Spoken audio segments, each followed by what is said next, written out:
Friends, so cash flow statement में हम लोग सारा कुछ पढ़ लिए। कल लास्ट क्लास में क्या किए थे कि हम लोग जो जो डबल इफेक्ट आइटम्स लेते थे वो चीज को हम लोग थोड़ा सा हाईलाइट किए थे। ठीक है, अब हम लोग देख रहे हैं कि कैश फ्लो का आगे का क्या है format.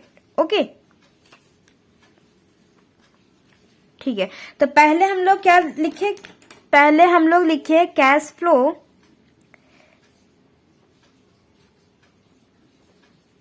Flow from operating activities, right. हमारा operating profit, cash flow from operating activities का शुरुआत कहां से होता है? नेट प्रॉफिट से। Net profit before taxation,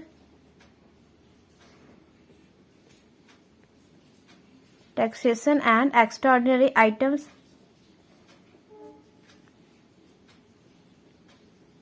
ordinary items से। ठीक है, इसका शुरुआत हमारा कहां से होता है? Net profit before taxation and extra ordinary items. Net profit ये वाला हम कैसे निकालते थे? हम चार चीजों को ऐड करके निकालते थे। क्या क्या? Reserve, tax, dividend.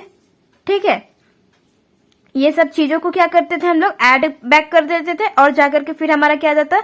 Net profit आ जाता था, राइट। तो ये सारा ऐड करके हमारा क्या आता था? नेट प्रॉफिट आता था। उसके बाद से हम क्या करते थे? कुछ चीजें हम लोग क्या करते थे? ऐड करते थे और कुछ चीजें लेस करते थे। ठीक, कुछ चीजों को हम ऐड करते थे, कुछ चीजों को लेस करते थे। फिर हमारा आता था पूरा ऑपरेटिंग एक्टिविटीज का सारा कुछ निकालने के बाद, जिसमें हम ऑपरेटिंग में वो भी इंक्लूड कर रहे हैं क्या? करंट एसेट और करंट लायबिलिटीज भी। ठीक है, इसको ऐड करके इसको लेस करके तो आ जाएगा क्या? Operating profit before working capital changes. उसके बाद क्या करते थे? ऐड करते थे, ऐड और सब्ट्रैक्ट क्या क्या करते थे? करंट एसेट और करंट लायबिलिटीज को। ठीक, ये सारा कुछ करने के बाद हमारा सेकेंड पार्ट स्टार्ट होता था, जो कि है cash flow from investing activities. ठीक है, ये सबको आपको पता है ना कि पहले हम लोग, अगर आपको डिटेलिंग जानना है तो आप ऑपरेटिंग एक्टिविटी में देखो क्या क्या उसमें आता है, इंक्लूड होता है। ठीक है, तो हमारा सेकंड स्टार्ट होता था, जो कि हम लोग अलग अलग पार्ट में करके देखे हैं। पहले ऑपरेटिंग का पूरा देखे, फिर इन्वेस्टिंग का देखे, फिर फाइनेंसिंग का देखे। अब हम पूरा का पूरा कैश फ्लो बना रहे हैं, जैसा कि कैश फ्लो ये तीनों इकट्ठा बनता है, एक ही अकाउंट में बनता है। ठीक है, अलग नहीं, एक ही में। ठीक, अलग अलग क्वेश्चन पूछ सकता है, लेकिन जो कैश फ्लो का परफॉर्मा है वो क्या है? ऐसा ही है। सेकंड में क्या? Cash flow from investing activity. इसमें भी हम कुछ चीजें क्या किए? ऐड किए, कुछ चीजें हम लोग क्या किए? लेस किए। ठीक, तब जाकर हमारा थर्ड जो कि है third activity, cash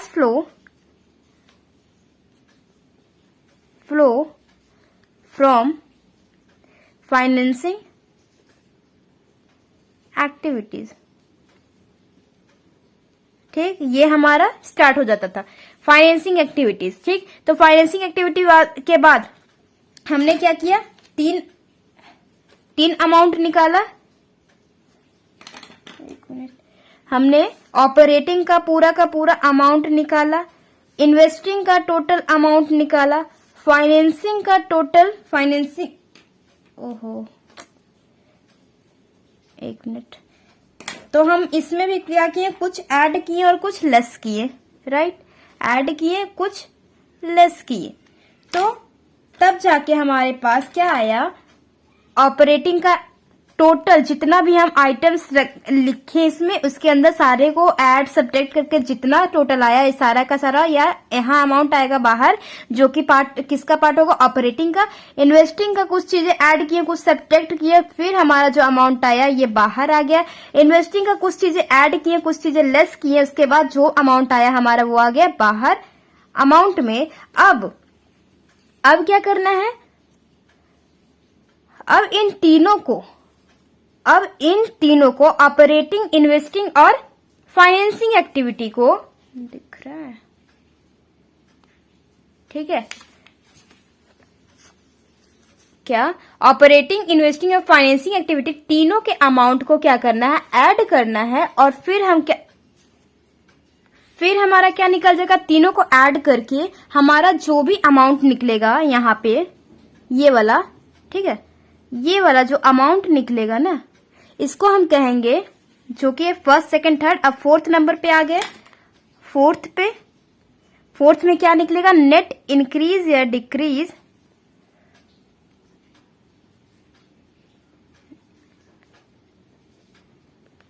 decrease in cash and cash equivalent, cash and cash equivalent,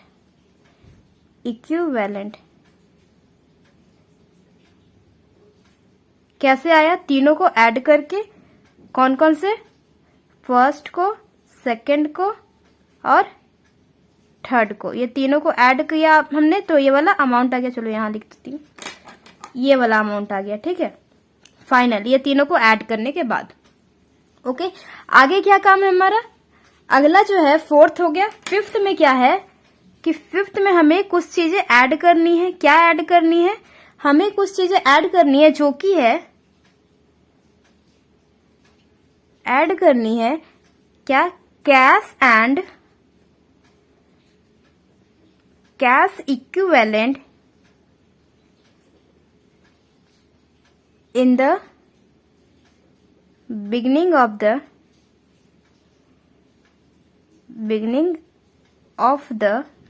year, ठीक है, बिगिनिंग ऑफ द ईयर। इसमें ये कैसे निकलेगा, cash and cash equivalent at the beginning of the year. Beginning of the year का मतलब क्या है, आपको 2 साल का, 2 ईयर का सारे आइटम्स दिए रहेंगे जो कि कैश और कैश इक्विवेलेंट में से रिलेटेड है। तो दोनों साल का क्या होगा, पहले साल वाला क्या करोगे, वो वाला अमाउंट आप क्या करोगे, ऐड करोगे, ठीक है।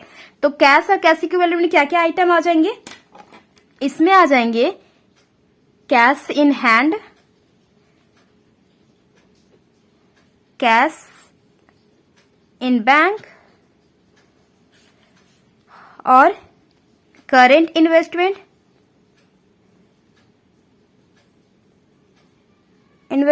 और marketable securities,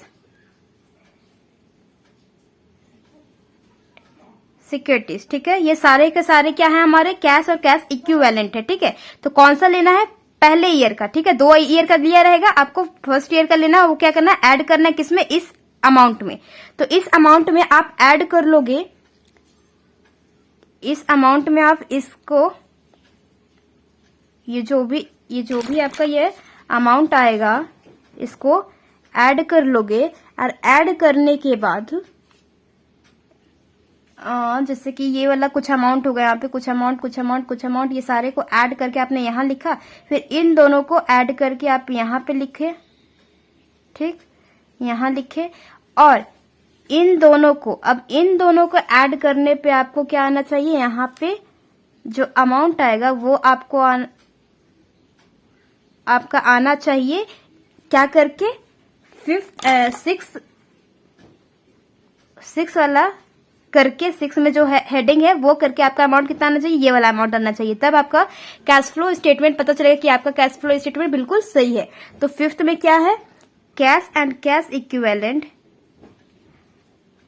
cash equivalents at the end of the year, पहले साल का, 2 साल का दिया रहेगा, ठीक है। ये सारा आइटम्स क्या क्या है, cash in hand, cash in bank, cash at bank होता है, करेंट इन्वेस्टमेंट और मार्केटेबल सिक्योरिटीज, ठीक है। ये सारा जो अमाउंट यहाँ पे कुछ होगा, यहाँ पे कुछ होगा, यहाँ पे कुछ होगा, यहाँ पे कुछ होगा, यहाँ पे कुछ होगा, ठीक है। ये सारों को ऐड करने के बाद आपका अमाउंट ये वाला आना चाहिए। अगर ये वाला आ गया तो आपका पूरा का पूरा सही है। और फाइनली इसको प्लस करके आप फाइनल अमाउंट निकालोगे। ठीक है, ये हमारा होता है कैश फ्लो स्टेटमेंट। ये पूरा का पूरा प्रोसेस। ठीक, तो cash flow from operating activities का अमाउंट बाहर निकाले, इन्वेस्टिंग का बाहर निकाले, फाइनेंसिंग का बाहर निकाले, तीनों को ऐड करके जो निकाले वो क्या हो गया, नेट इंक्रीज या decrease in cash and cash equivalent. तीनों को ऐड करके फिर उसमें एक चीज और ऐड करना है, क्या, कैश और कैश इक्विवेलेंट। हालांकि आपको ये वाला जो है वो आपको क्वेश्चन करने के पहले ही पता चलेगा। तो फिफ्थ में क्या है, ऐड करने हैं। ये इन तीनों में ऐड क्या करने हैं, ऑपरेटिंग, इन्वेस्टिंग और फाइनेंसिंग में ऐड क्या करने हैं, कैश और कैश इक्विवेलेंट। कैश और कैश इक्विवेलेंट बोले तो इन्वेस्टमेंट, मार्केटेबल सिक्योरिटीज जो मतलब 3 महीने से कम में वो कैश में कन्वर्ट हो जाए, वैसा इन्वेस्टमेंट क्या होता है, कैश इक्विवेलेंट होती है। ठीक है, और कैश, तो कैश और कैश इक्विवेलेंट आपको क्वेश्चन में दिया रहा है। कैश किसका, करंट एसेट्स का पार्ट है, लेकिन हम करंट एसेट्स में ना लिख करके कहाँ लिखते हैं, अलग से लिखते हैं। ठीक है, इसलिए हम आपको कैश, जब हम करंट एसेट्स का काम कर रहे थे ऑपरेटिंग में, तो हम वहां पे छुड़वा दिए थे कि वहां से कैश नहीं लेना है। क्यों नहीं लेना है, क्योंकि उसका काम यहाँ पे था। ठीक है, तो कैश का 2 साल का कैश रहेगा, तो पहले साल का कैश बिगनिंग का है ना, बिगनिंग में ऐड करोगे, तीनों साल का बिगनिंग का ऐड करोगे, फिर उसमें ये दोनों ऐड करके जो अमाउंट आएगा वो आपका क्लोजिंग से टोटल आना चाहिए, तब आपका कैश फ्लो स्टेटमेंट सही है। ठीक है, तो कैश और कैश इक्विवेलेंट में क्या क्या आइटम आएंगे, cash in hand, cash at bank, current investment और मार्केटेबल सिक्योरिटीज। ठीक है जी, ये सारे आइटम्स आ जाएंगे आपके कैश और कैश इक्विवेलेंट के अंदर। तो ये सारा मिलाकर के जो है कैश फ्लो स्टेटमेंट होता है। अब जो आप लोग इतना लंबा देखो कि ऑपरेटिंग में इतना सारा, इन्वेस्टिंग इतना सारा, फाइनेंसिंग इतना सारा, क्वेश्चन में आपको थोड़े थोड़े आइटम देंगे। ठीक है, आप इजिली रिकॉग्नाइज कर लोगे, ज्यादा डिफिकल्ट नहीं है इस कैश फ्लो स्टेटमेंट। ठीक है, लेकिन डरना नहीं है इतना बड़ा देख करके। ठीक है, आप इसमें इसको सॉल्व करो, इजिली सारे के सारे हो जाएंगे। ठीक है, okay, that's all for today, till then bye bye, take care.